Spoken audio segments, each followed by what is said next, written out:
विभिन्न स्तर पर जिम्मेवारियां दी गई हैं। किस स्तर पर क्या चूक हुई है या अनुपालन हो रहा है या नहीं हो रहा है, उसकी समीक्षा समय समय पर होती रही है। जो जितनी धाराएं हैं, संगीन धाराएं हैं, चाहे छोटे क्राइम्स के धाराएं हैं, चाहे मर्डर केस हो, चाहे चोरी हो, तो उसके लॉ ब्रेकर्स होते हैं। सारे कानून के बावजूद भी मर्डर भी होता है, चोरी भी होती है। एक्साइज विभाग के 225 पुलिसकर्मी और एक्साइज विभाग के पदाधिकारी अब तक लिए बर्खास्त हुए हैं। 60 से ऊपर ऐसे थाना प्रभारी हैं जो पुनः 10 साल के लिए थाना प्रभारी नहीं बनेंगे। नशाबंदी और शराबबंदी कानून है, उससे और सख्ती से लागू किया जाएगा।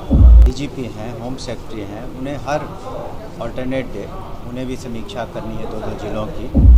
मापदंड है, कितनी गिरफ्तारियां हुई, जब्ती हुई, या ट्रायल में क्या सज़ा हुआ, कितनी गाड़ियां जब्त हुई, तो इसके जो विभिन्न प्रकार के आयाम हैं उन पर विशेष नज़र रखा जाएगा। और जब लॉ बनता है, कानून बनता है लॉ, तो कुछ लॉ ब्रेकर्स भी होते हैं।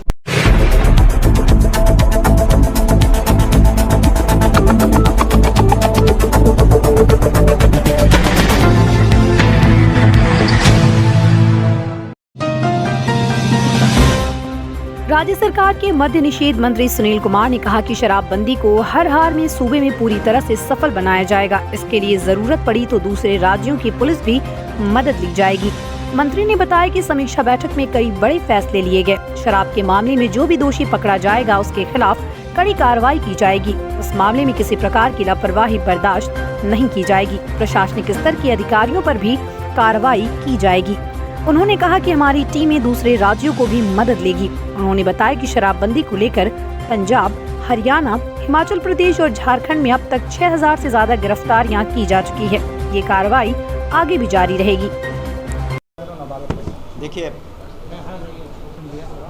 जहाँ तक मैंने कहा कि विभिन्न स्तर पर जिम्मेवारियां दी गई हैं और किस स्तर पर क्या चूक हुई है या अनुपालन हो रहा है या नहीं हो रहा है, उसकी समीक्षा समय समय पर होती रही है और भविष्य में भी होगी और वर्तमान में भी होगी। सर, और किसी समीक्षा बैठक हो रही है जी, सक्सेस रिपोर्ट आप लोग को 5 साल में संभवतः सौंपनी चाहिए थी जनता के सामने, तो क्या इसे फेल्योर के तरीके से नहीं देखा जाए? समीक्षा बैठक जिस तरीके से आप लोग करें 5 साल इसे देखिए, अगर आप किसी भी कानून को देखेंगे तो हमने पूर्व में भी कहा कि सीआरपी, आईसीपी, आईपीसी तो सैकड़ों साल से ऊपर ब्रिटिश साम्राज्य ने लगाया, आज भी अमेंडमेंट के साथ है।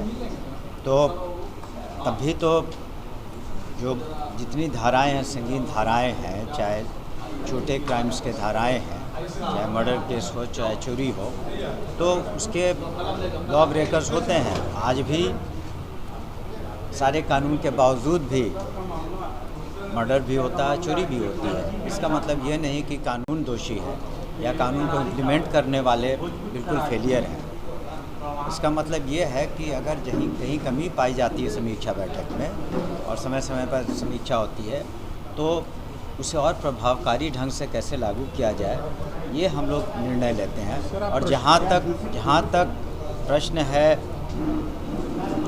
कार्रवाई का, तो पुलिसकर्मी सहित एक्साइज विभाग के 225 पुलिसकर्मी और एक्साइज विभाग के पदाधिकारी अब तक लिए बर्खास्त हुए हैं और कईयों पर विभागीय कार्रवाई चली है। 60 से ऊपर ऐसे थाना प्रभारी हैं जो पुनः 10 साल के लिए थाना प्रभारी नहीं बनेंगे। तो मैं नहीं समझता हूँ कि इतनी कड़ाई और विभागों में है।